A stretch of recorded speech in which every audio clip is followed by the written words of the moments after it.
Hello everyone and welcome back to the World Cancer Day live stream.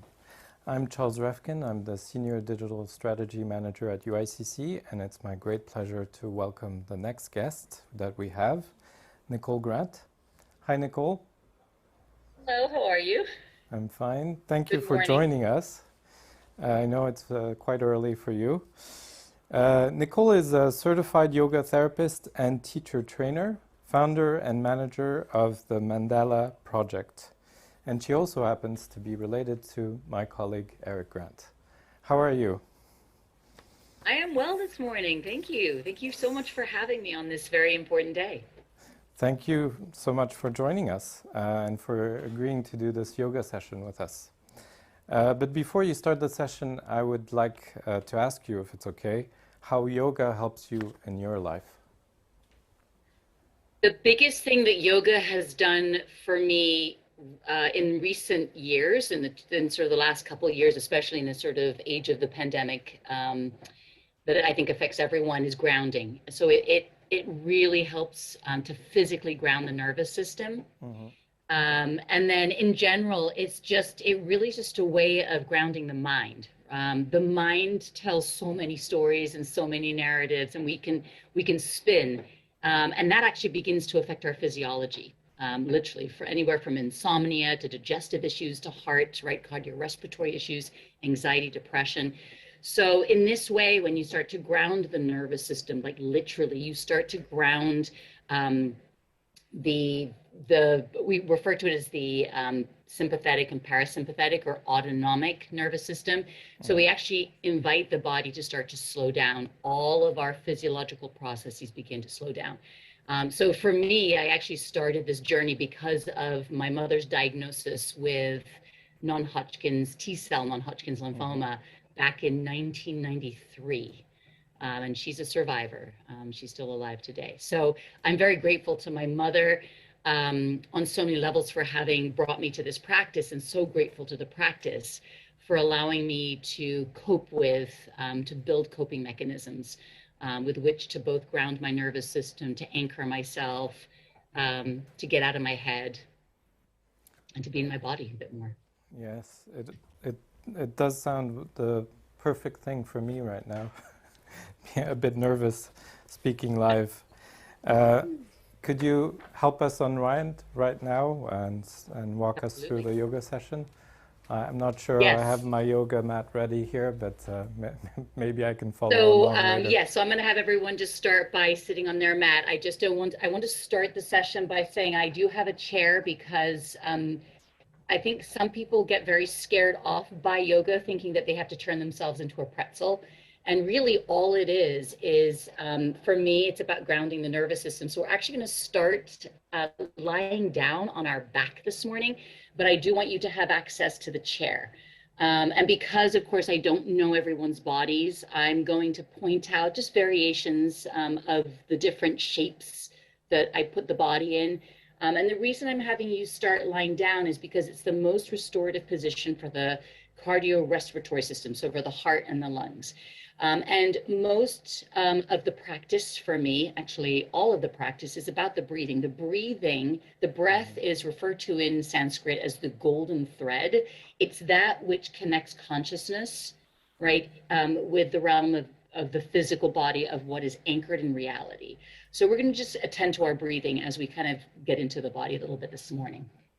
So I'm going Sounds to relocate to my mat. Yes? sounds great.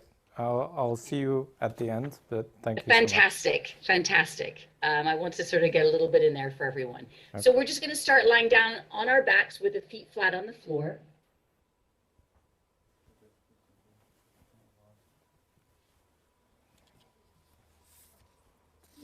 Right. So just make sure that your head, right, your upper back and your hips and the heels of your feet are level. What I sometimes do is I take a pillow or a folded blanket or towel, and if you find that your head is falling back, a lot of times that's tension in the neck and shoulders. It could be a structural thing in the neck, right? So in that case, I just use your head, the other to place the towel or the rolled up blanket under the head and neck, not under the shoulders. And I'm just going to have you take your arms out to the sides. If you need to, just place the hands on your thighs. I'll just do this because of contrast, so you can sort of see where my hands are. And then again, I want my sacrum, which is the lower back, to be grounded. This is grounding our central nervous system, the brain and the spine. So I'm just going to have us start by resting for a moment. And again, you have the option of taking the arms out to the sides. For some of you, I'm going to actually have you bring your legs up. You might have the flexibility, right, to keep the legs. You want the legs to be extended and perpendicular. So they extend and fall, if you will, into the hip socket. So this is a posture we refer to as Urdhva Prasarita Padasana in Sanskrit, which just means that the legs are extending towards the sky. And it's a way of inviting vascular flow back to the heart. So where if you're on your feet a lot during the day, this is actually a really nice thing to do. But it does require some flexibility in the hamstrings, some extension, right, in the legs. So we're just going to start by attending to our breath. So I'm going to invite you to close your eyes, to feel the weight of your back body against the ground, to notice the points of contact of your body with the earth. The head, the back of the heart, the hands maybe, the hips, the heels of your feet, the toes. Just take a moment to notice if there is tension, if you're holding on somewhere. A lot of times it's the hips. And again, if your legs are extended towards the sky, just make sure you're not clenching with the hips, that there's a sensation of the skeleton, right? The bones of your legs falling into the hip socket, the femur. Relax the tongue. Soften the jaw, the space behind the eyes, between the temples. And then just begin to notice your breathing. Just begin to watch the very gentle ebb and flow of your breath.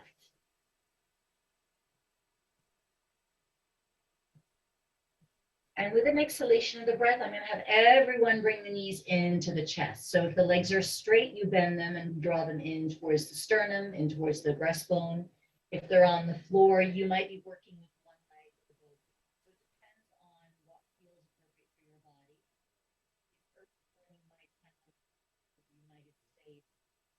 And then, you know, you can, if you have both legs folded in towards the chest, squat from side to side. Add in a little twist here. So from here, we're going to lower the knees over to the left.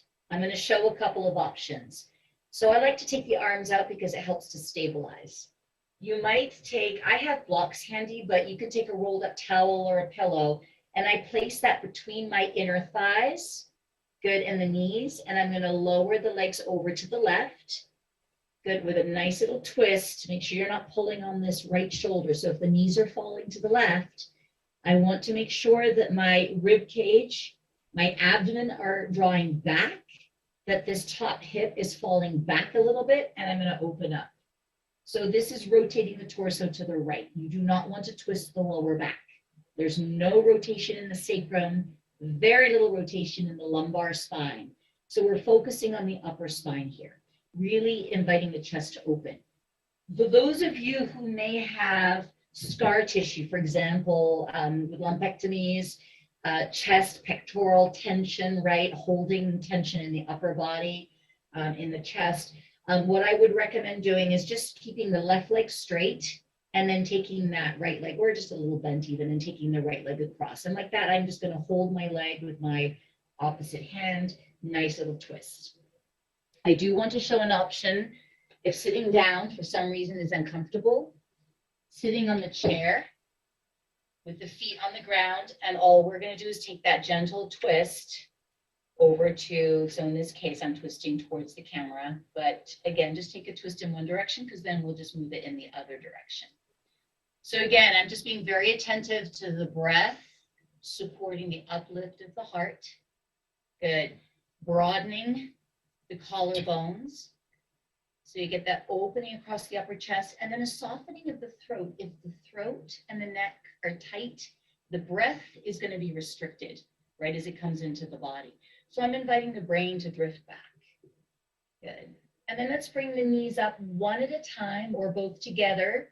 Good, as long as you're grounding your arms. Exhale, we'll come back to center. And just take a moment to ground. You can take your feet back down to the floor. Breathing in.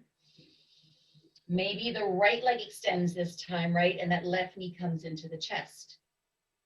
Maybe you've got the blanket, the towel, the block between your knees, and we're going to lower either the left leg or both legs over to the right, or take your twist if you're sitting, right, to the other side. So again, all I'm doing is inviting a little bit of rotation or turning of the pelvis, rotation of the belly, good, and then opening up of the chest, the sternum. Watch the head. I see a lot of heads being pulled forward. I think it's our devices, you know, computers, reading, cell phones. So be very conscious of inviting the brain to drift back. This is one of the biggest things that brings tension into the upper back, neck, and shoulders that comes from just an activity of daily living. Can the eyes drift back? And I'm always going to invite you. It's always an invitation, not an obligation, to close the eyes so you can really begin to drop in, to feel what's going on in your body. I'm just sort of setting us up for the day here. I like to start nice and slowly. And again, it's just a way of, where am I in my body? What does my body feel like this morning? Rainy days, cold days, you might feel a little tighter.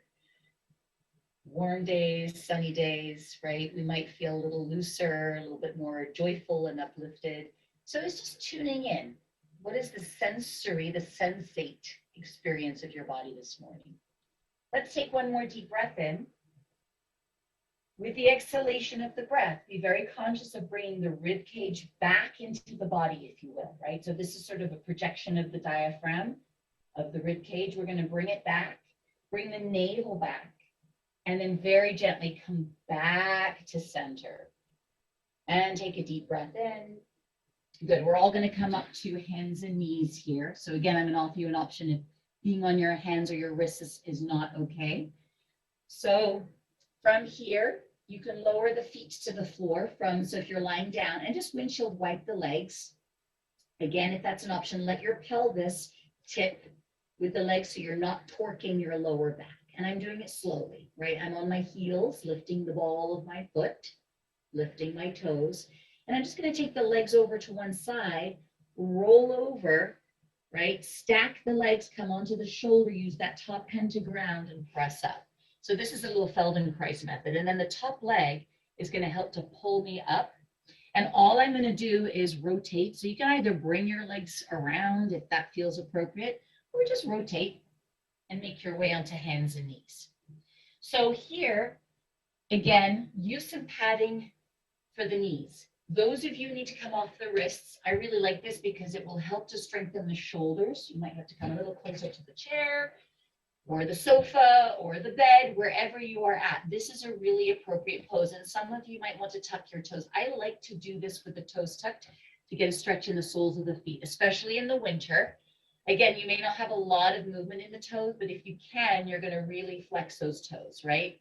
Just to get a little bit of action in the toes. You have 26 bones in each foot. We need to use and articulate those bones for the rest of the body. We're bipedal, right? We stand on our feet, which means that we want to work with all these articulations in the feet to support the movement, the mobility of the rest of our body. Take a deep breath in. So this is, again, we call this cow and cat. Cow, cat, or cat, cow pose. So all I'm going to do is work with the breath. It doesn't matter if you inhale here or exhale, but you're going to alternate. So I'm just moving up and down the spine, breathing in, breathing out, breathing in. Spread the collarbones as you arch the back, as the belly falls towards the floor.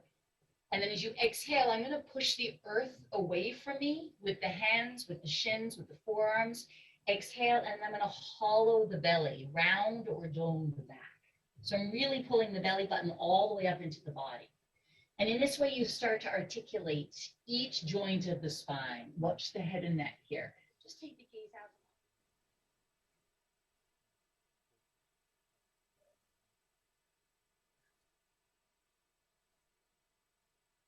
Couple more times.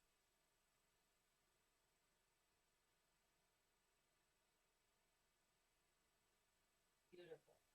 And then flex or tuck your toes underneath. And here, again, options. You can walk your hands back towards your knees, keeping the weight on the hands, right? You might take the hips all the way back to your heels. This is going to give you a lot more stretch in the soles of the feet in the plantar fascia. You don't have to do this. You can keep the weight forward. You can also work with the chair. If you're sitting in the chair, just kind of bring the feet back a little bit. And then I just want to finish our practice this morning with a little downward dog. There's nothing like a downward dog just to kind of bring some energy into your day. So from your hands and knees, and again, I'm going to offer an option with the chair. Take those hips back towards your heels. So if you were sitting up, this is called thunderbolt pose, probably the thunderbolt sensation that goes from the feet all the way up the body. That's just a way to wake up. When you wake up the feet, you're starting to wake up the hips, and then you start to wake up the spine. So from here, I'm going to take my hands forward, my hips back, right? And then press, drive down through the feet. So keep the extension of the arms, watch the shoulders here, and then lift the hips to the sky, sacrum to the sky, not the tailbone, right? Think of the sacrum. If you put a tray on the back of your hips, you want it to slide towards your head. And then from here, I like to keep the knees bent, but if you have the ability, you can extend one leg and then the other. So I'm just kind of pedaling out the legs. Those of you who want to work with the chair, you actually bring your hands to the seat of the chair. Same thing, you'll take your hips back a little bit and then push down with the hands, push down with the feet and lift. And then stretch those hips back. So just a really nice way to come off of the hands, the wrists if you have shoulder issues. You can bring the feet even a little closer if you need more weight back on the feet, and then you just stretch your hips back. And I like to let my head fall. But again, some of you may find that you need to support your head, in which case I'm just coming into more of a forward bend. And I'm going to invite you to just kind of work with your breath here. Breathing in.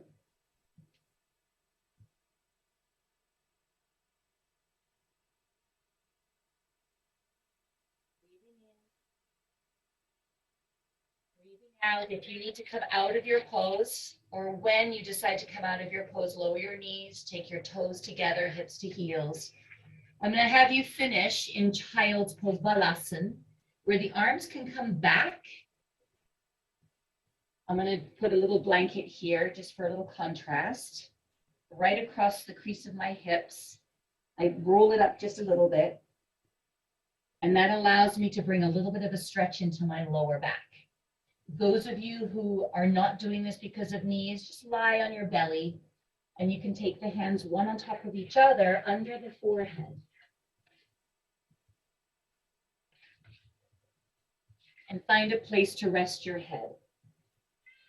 You can also work with the seat of the chair. So just take a moment to settle, to ground, to complete your practice with me this morning. Thank you so much for coming. Thank for you showing so much, up. Nicole. I saw we had an unexpected guest who wanted some camera time. Thanks so much. Actually, one of our technicians was participating in the yoga, so he's feeling much more relaxed now. Thank you so much for that session. The day for you.